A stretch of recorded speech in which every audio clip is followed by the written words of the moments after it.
His hands trembled as he spoke the words he'd been holding back for years. "I'm still in love with her, Mark."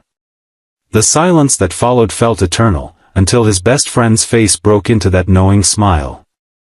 "I always knew," Mark said simply. And in that moment, everything changed. Hey everyone, thanks for clicking on today's story. If you're enjoying these real-life emotional journeys, please hit that like button and subscribe to the channel for more heartfelt stories that remind us second chances are always possible.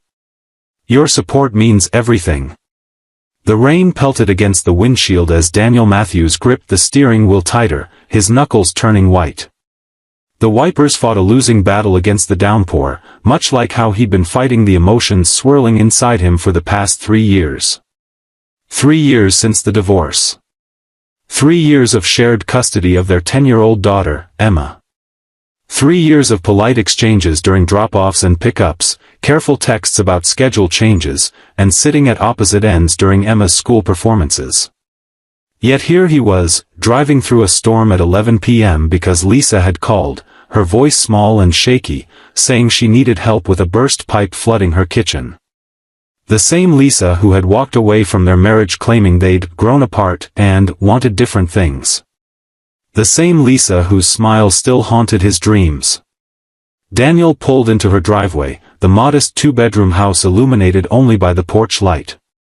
He remembered helping her find this place after they sold their family home, a painful process of dividing the life they'd built together. He grabbed his toolbox from the trunk and ran to the front door, already soaked by the time Lisa opened it. "Thank you for coming," she said, stepping aside to let him in.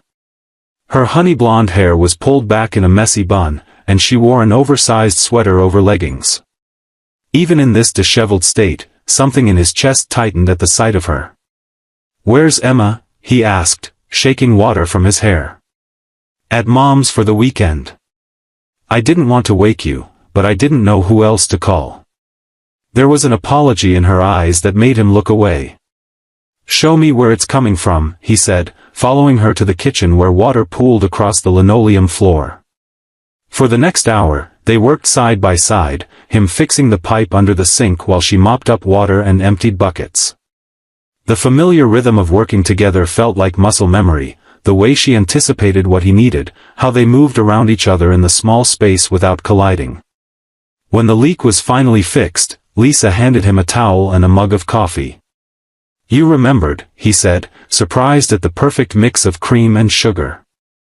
"Some things you don't forget," she replied, not quite meeting his eyes. They sat at her small kitchen table, the storm still raging outside, creating a strange bubble of intimacy around them. Daniel felt the weight of all their unsaid words pressing against his chest. "How have you been, really?" Lisa asked, breaking the silence. "Managing," he answered truthfully. "Work keeps me busy. Emma keeps me sane." He paused, then added, "Dating's been a disaster though." A small smile crossed her face. "Me too. My mother keeps setting me up with her friends' sons. Last week it was an orthodontist who spent 2 hours talking about gum disease."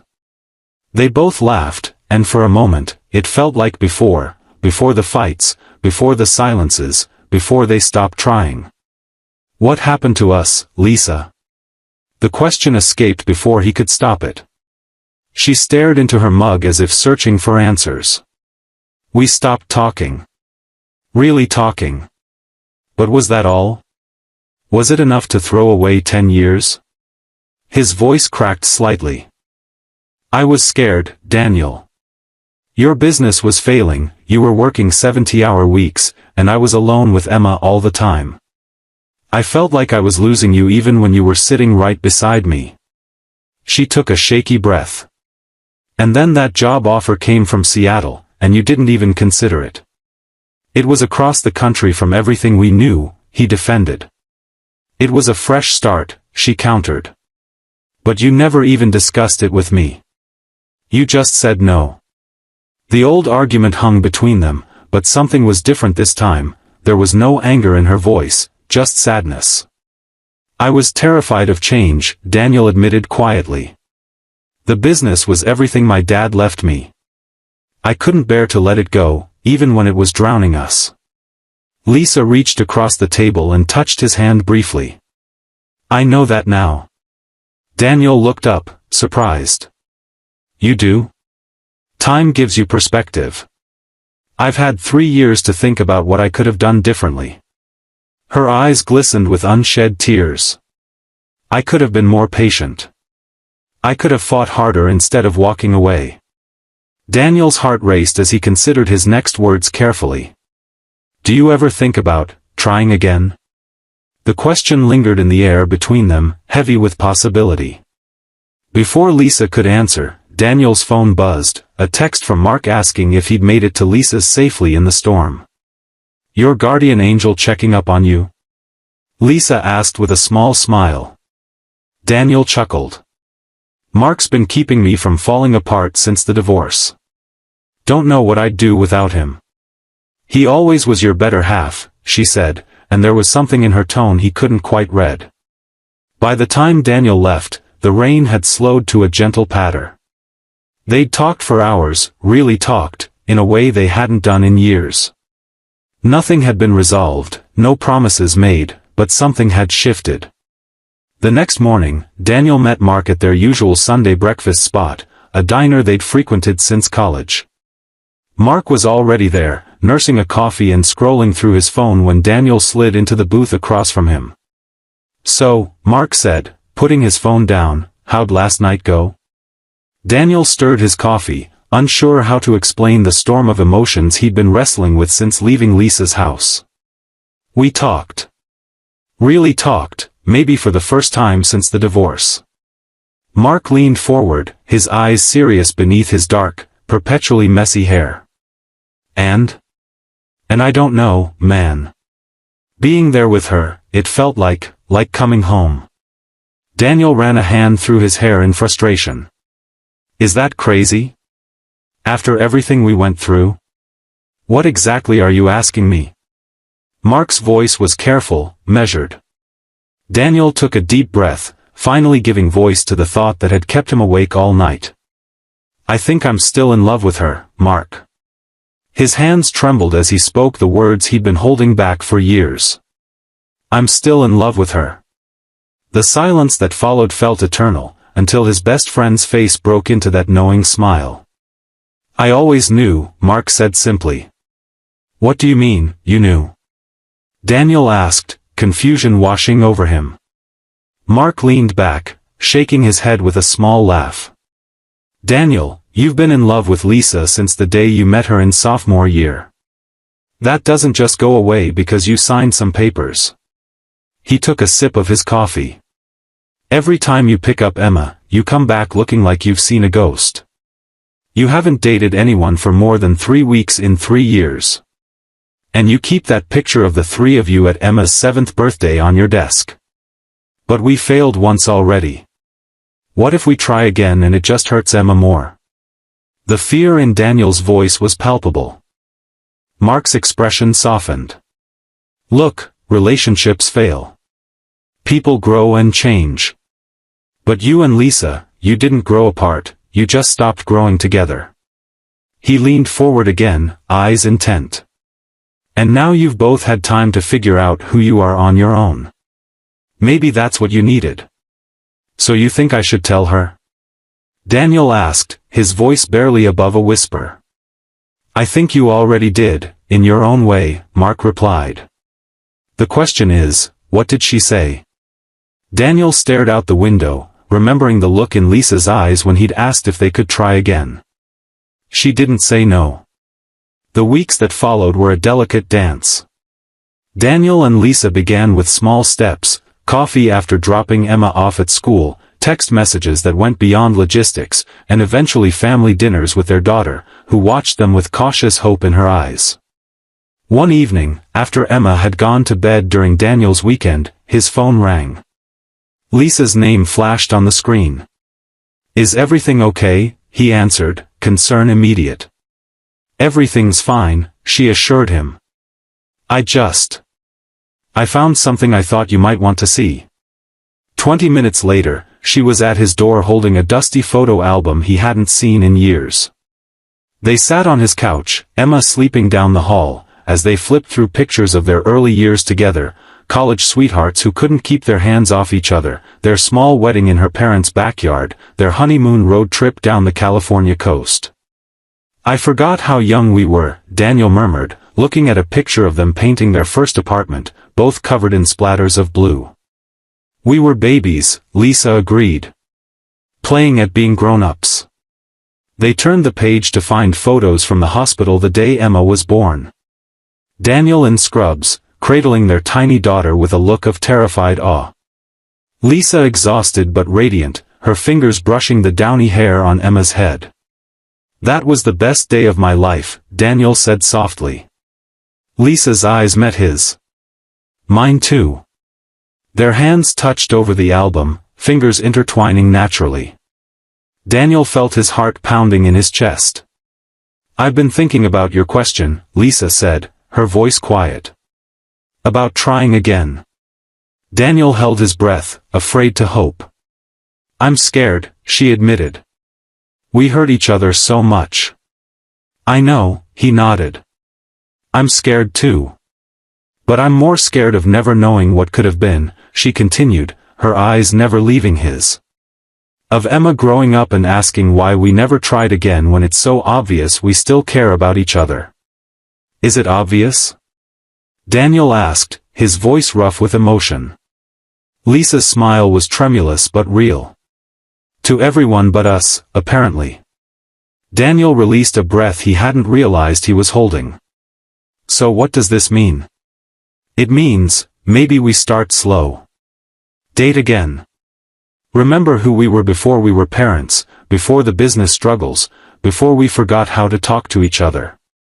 "I'd like that," Daniel said, his thumb brushing over her knuckles. Their first official date was dinner at a new restaurant downtown, neutral territory where they weren't surrounded by memories. Daniel arrived early, nervously adjusting his tie in the reflection of his car window. When Lisa walked up, wearing a simple blue dress he'd never seen before, he felt the same flutter in his stomach he'd experienced the first time he saw her across a crowded college party. "You look beautiful," he said, meaning it more than ever. The evening unfolded like a revelation. They talked about books they'd read since the divorce, dreams they hadn't shared with each other, and how they'd each changed. There were moments of awkwardness, old wounds accidentally brushed against, but they navigated them with a new patience neither had possessed before. When Daniel drove her home and walked her to her door, he hesitated, unsure of the protocols of dating your ex-wife. Lisa solved his dilemma by rising on her tiptoes and pressing a soft kiss to his cheek. "I had a wonderful time," she whispered. "Me too," he replied, his skin tingling where her lips had touched. As the weeks turned to months, their relationship gradually rebuilt itself on a newer, stronger foundation. They included Emma in some of their dates, family hikes, movie nights, trips to the amusement park, and her joy at seeing her parents together again was both heartwarming and sobering, a reminder of what was at stake. The first time they told Emma they were dating again, her reaction had been cautious. "Does this mean you're getting back together?" she'd asked, her eyes wide with hope and fear. "We're taking things one day at a time, sweetheart," Lisa had explained, exchanging a glance with Daniel. "But we both love you very much, and that will never change, no matter what happens between us." Emma had nodded solemnly. "Mark said you guys would figure it out eventually." Daniel had nearly choked on his drink. "Mark talked to you about this?" "When he took me for ice cream last month. He said sometimes grown-ups need time apart to remember why they liked each other in the first place." Emma had shrugged, as if this wisdom was self-evident. Later, when Daniel confronted his best friend about dispensing relationship advice to his daughter, Mark had just grinned. "Someone had to say it, and you two were too busy pretending you were just co-parenting effectively." 6 months into their renewed relationship, Daniel found himself sitting across from Mark at their diner again, turning a small velvet box over in his hands. "You don't think it's too soon?" he asked, anxiety evident in every line of his body. Mark stirred his coffee thoughtfully. "Most people would say yes. But you two aren't starting from scratch, you're building on 15 years of history, good and bad. That's what scares me, Daniel admitted. What if we're making the same mistake twice? Are you the same person you were 3 years ago? Mark asked pointedly. Daniel considered the question seriously. No. I'm more patient. Better at listening. Less afraid to be vulnerable. And is Lisa the same? No. She's more direct about what she needs. More willing to compromise. Less likely to shut down when things get hard. Mark spread his hands as if to say, there you have it. Look, I can't promise you it'll work this time. Nobody can. But I've watched you both these past few months, and it's different. You're different. Daniel opened the box, revealing not a diamond ring, but a simple gold band engraved with a date, the day they'd met, not their original wedding date. I thought, a fresh start deserved a new symbol. Mark's eyes softened. She's going to love it. The proposal happened on an ordinary Tuesday evening. No elaborate plans or public spectacles, just the two of them after Emma had gone to sleep, sitting on Lisa's back porch with glasses of wine, talking about their day. I've been thinking, Daniel said during a comfortable lull in conversation, his heart racing. About us. About our future. Lisa turned to him, her face open and attentive in a way it hadn't been during those final strained months of their marriage. What about it? Daniel took her hand. These past months have been the happiest I've been in years. Being with you, rebuilding what we had but better, it's made me realize how much I never stopped loving you. He slipped from his chair onto one knee, watching her eyes widen. I'm not asking to go back to what we were. I'm asking if you'll move forward with me, create something new together. He pulled out the box and opened it. Lisa Matthews, will you marry me, again? She stared at the ring, tears welling in her eyes as she noticed the engraving. Our beginning, she whispered, recognizing the date. The first time I saw you, he confirmed. I fell in love with you then, and every day since, even when I was too hurt or angry to admit it. Lisa slid from her chair to kneel beside him, taking his face in her hands. Yes, she said simply. Yes to starting over. Yes to building something stronger. She kissed him deeply, then pulled back with a watery laugh. Though technically, I never stopped being Lisa Matthews. Changing all those documents once was enough. They told Emma together the next morning over breakfast. Her initial squeal of excitement was followed by a sudden serious expression. Does this mean we'll all live together again? Daniel and Lisa exchanged glances, realizing they hadn't discussed this practical aspect yet. Would you like that? Lisa asked carefully. Emma considered the question with the gravity only a 13-year-old could muster. Yes. But can we get a new house? One that's just ours, not like the old one or either of your places now. A fresh start. Out of the mouths of babes. The wedding was small, just family and close friends gathering in Mark's backyard on a perfect summer day. Emma served as both flower girl and ring bearer, beaming with pride as she walked down the makeshift aisle. When it came time for vows, Daniel and Lisa had decided to write their own.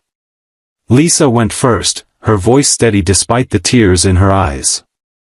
Daniel, when we first married, I promised to love you for better or worse, but I didn't truly understand what that meant. I thought love was enough on its own. Now I know that love is a choice we make every day, to be patient, to listen, to forgive, to grow. I promise to choose you, every day, even when it's difficult. Especially when it's difficult. Daniel swallowed hard before beginning his own vows.